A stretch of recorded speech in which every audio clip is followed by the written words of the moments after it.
የነ አላዛርና የተንሱ በኢየሱስ በጣም ነው የሚገርመው። የማሚ የእውነት በቃ ልክ ምን ልበላችሁ እኔ እንጃ።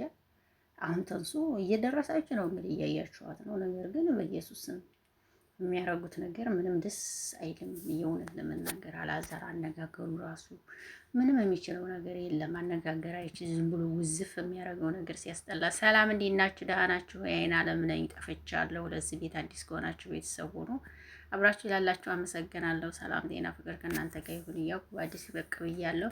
ይህን ቪዲዮ ስታዩ ላይክ ሼር እያደረጋችሁ እንግዲህ አበረታቱኝ። ወዳችኋለሁ፣ አከብራችኋለሁ ማለት ነው እና ዛሬ እንግዲህ ተንሱ አላዛርን እና እናቱን በፖሊስ የፖሊስ ወረቀት ጥሪ ሰጥታቸዋለች።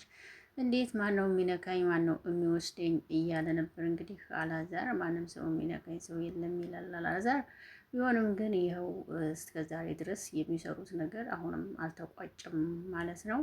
እውነት ለመናገር በእርግጥ ይህ ነገር እይታው ምኑም አሪፍ ነው፣ ግን ደግሞ ጥሩ አይደለም። መጨረሻ ላይ ይህ ስራ ሲያቆም ተመልካች ሊጠፋባችሁ ስለሚችል ቢበቃችሁ ብታቆሙት አሪፍ ነው ባይ ነኝ። እኔ አላዛርም በፊት ስመለከተው በቃ ለሴት ልጅ ያለው ርሩ ምናምን ነገር ይመስለኝ ነበረ። በእርግጠኛ ከካሜራ ጀርባ የምናውቀው ነገር አይኖረንም። ካሜራ ላይ የሚያሳዩትን ብቻ ነው እውነት ለመናገር እና ያለውን የምናውቀው ነገር የለም ብዬ ነው የማስበው። ግን ካሜራ ላይ እንደዚህ የሆነ እኔ ከካሜራ ጀርባ ጥሩ ይሆናል የሚል አስተሳሰብ የለኝም። የሰው ልጅ ከፊቱ ፍፍቱ የሚባል ነገር አለ። ገባችሁ? ከሰው ልጅ ብትበሉም ባጠጡም የሰው ልጅ የምታዩት ፊቱን ነው አይደል? ፊቱ መልካም ሲሆን ነው በቃ ሁሉም ነገር ምግብ ተሰጥቷችሁ ራሱ ብትበሉት ደስ የሚላችሁ እንጂ ፊቱ እንደዚህ ክስክስ ብሎ እኔ ጥሩ ነው ማለት ትንሽ ከብደኛል። እኔ እናንተን አላቅምና ማለት ነው።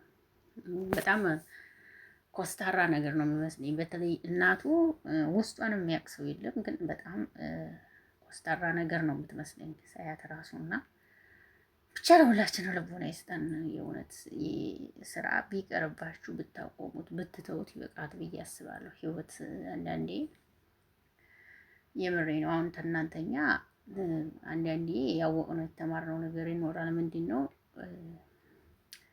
የባል እናት ለባሏ ሚስት እንደማትመች ምናምን እሱን ነገር አሳይታችኋል ብዬ አስባለሁ። ግን ደግሞ ሲበዛ ደግሞ ይመራል ብዬ ነው የማስበው። ደስ አይልም እና ቢበቃችሁ አሪፍ ነው ባይ ነኝ።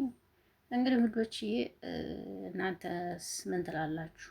ብቻ ግን ብዙም ደስ የሚል የለም አሁን ላይ። በጣም ሁሌ እንደዚህ ጥሩ ነው ብዬ አላስብም። ብቻ ልቦና ይስጣችሁ እላለሁ። አመሰግናለሁ።